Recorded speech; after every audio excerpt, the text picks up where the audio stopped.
بسم الله الرحمن الرحيم. نبدأ الكلام بالسلام على خير الأنام. اللهم صل وسلم وبارك على سيدنا محمد وآله وأصحابه أجمعين. ازيكم حبايبي، عاملين ايه؟ الأيام دي وفي الظروف الاقتصادية دي لازم تستغلي أي حاجة في تلاجتك.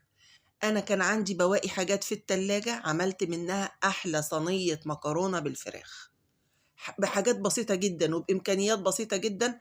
عملنا طقة غدا، كنت أنا وجوزي بس في اليوم ده، وان الأولاد ما كانوش موجودين، فعملتها أنا وجوزي بس. ما أقولكوش على طعامتها، مكرونة بالفراخ عجب عجب، تحفة. ما أقولكيش، بصي جوسي إزاي من جوه، بصي غرقانة في الصوص. بس ما أقولكيش، عايزة تعرفي عملتها إزاي؟ هقولك عملتها إزاي. بس بصي الأول، عيشي معايا بس الأول معايا اللحظة كده. بصي بصي الجمال، بصي الحلاوة. افتحي بقك، يلا يلا هم يا جمل، افتحي بقك، يلا تعالي خدي قطعة. عايزة تعرفي اتعملت ازاي؟ هقولك اتعملت ازاي، يلا بسرعة عشان اقولك اتعملت ازاي، يلا بينا.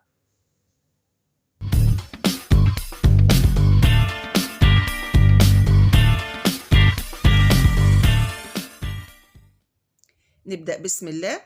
مية مغلية على النار.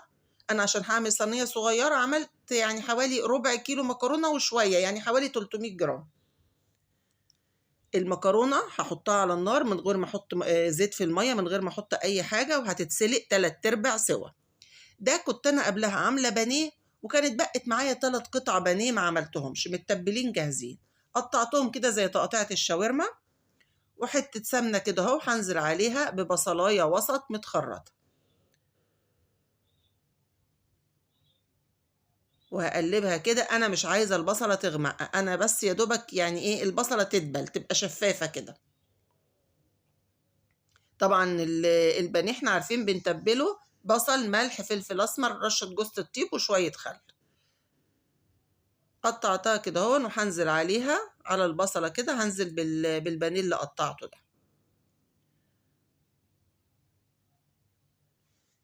وهحيقها. طبعا انا متبله البانيه، بس برضو هحيقها عشان البصله تاخد كمان الطعم بتاع التوابل. شويه فلفل اسمر وشويه ملح، بس حاجة بسيطة جدا، يعني حاجة ما فيهاش أي افتكاسات. بس يوم وهيتقضى، يعني طقة غدا كده وطقة متكاملة، يعني وجبة متكاملة، مكرونة وفراخ، وجبة متكاملة بأقل التكاليف. كده خلاص، يا دوبك بس تغير لونها كده. هعمل بقى البشاميل زي ما احنا متفقين، 5 معالق سمنة عليهم 5 معالق دقيق، عشان البشاميل بتاعك يبقى ناجح. معيار السمنة هو نفس معيار الدقيق. هو انت لسه ما اشتركتيش في القناة؟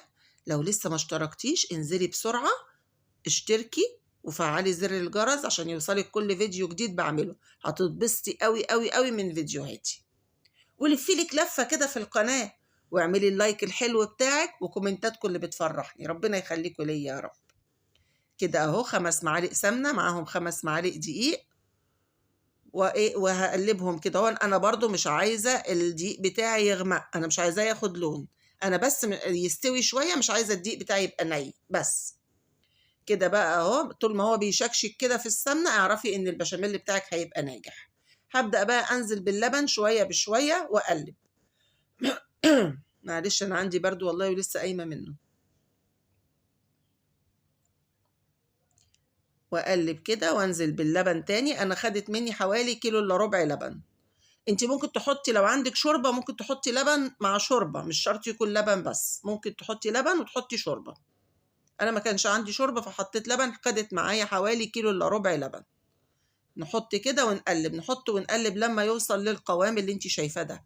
بصي البشاميل كريمي معاكي ازاي، ما فيهوش اي تكتلات. هنا بقى هنزل بمكعب مرقه.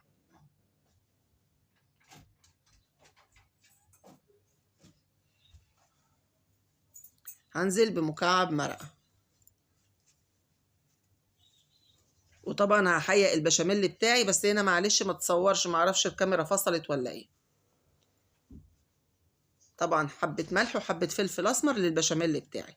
لو حابة تحطي جبنة حطي جبنة في البشاميل، بيبقى جميل، بيبقى تحفة، بس انا جوزي مش بيحب الجبن. لكن هو لو اتحط له جبنة يبقى حلو قوي. هاخد بقى كده قيمة نص الكمية أو أقل من نص الكمية شوية، أحطهم في طبق لوحديهم عشان وش الصينية. وبقية البشاميل هنزل عليه بالمكرونة والفراخ. أنا كده طافية على البشاميل بتاعي. هنزل عليه بالمكرونة أهي، بصي مسلوقة 3/4 سوا، والفراخ بتاعتي. أنا مش هعملها طبقات، أنا هعملها كلها في قلب بعض، بحيث إن اللي ياكل ده مع ده مع ده، محدش ياخد لك وش الصينية ويسيب اللي تحت، ولا حد ياخد لك اللي تحت ويسيب وش الصينية. كده أنت بتجبريهم ياكلوا كله مع بعضه.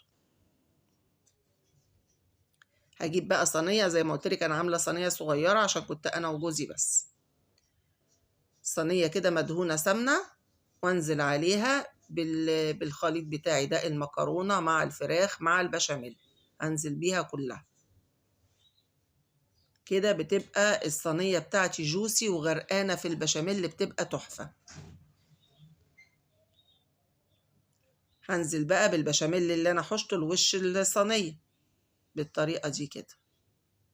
طبعا الفرن بتاعي ساخن مسبقا على درجة حرارة 180، مش هفكرك بيها دي كل مرة. الفرن بتاعي لما تيجي تحطي فيه حاجة يكون مسخنة من قبلها. هحطها بس تتشمع، تاخد وش بس كده تتشمع يا دوبك، وهقولك هنعمل ايه تاني. خليكي معايا بس لاخر الفيديو. كده الصينية بتاعتي بس يا دوبك اتشمعت كده، هنزل عليها بالجبنة الموتزاريلا. زي ما قلت لكم انا جوزي ما بيحبش الجبنة، فانا هحط في نص الصينية بس، والنص التاني هسيبه من غير جبنة. طبعا انت حابة تحطي جبنة في البشاميل زي ما قلت لك هتبقى خطيرة، هتبقى تحفة. حابة تحطي للوش كله حطي. اللي جبنك منها معلش كانت في الفريزر فطلعت ماسكه في بعضها كده، فعشان كده انا بقطعها. وهنحط كده على وش الصينيه جبنه موتزاريلا، وهتخش الفرن تاني كده بقى. بصي بعد ما طلعت من الفرن، بصي الجمال، بصي الجنب اللي فيه الجبنه عامل ازاي، حكايه. ما اقولكيش على جمالها. جربيها، جربيها واكتبي لي طلعت ازاي، واكيد اكيد من ايدك هتبقى احلى. بصي معلش انا بس نسيت اسلك طروف الصينيه، ارجع اسلكها اهي واطلع القطعه بتاعتي. بصي عامله ازاي اهي كده. اسلك طروف الصينيه اهي كده. بصي بصي جوسي ازاي. انت على فكره لو سبتيها تبرد شويه هتطلع معاكي القطعه متماسكه، بس انا ما بحبش المكرونه البشاميل بالذات، ما احبهاش تبرد، احبها كده اكلها وهي سخنه. بصي البخار طالع منها ازاي. احبها كده هون وهي سخنه، وتكون جوسي كده وعايمه في البشاميل، والبشاميل كده يكون سايح فيها. ما بحبهاش لما تجمد كده وتمسك نفسها.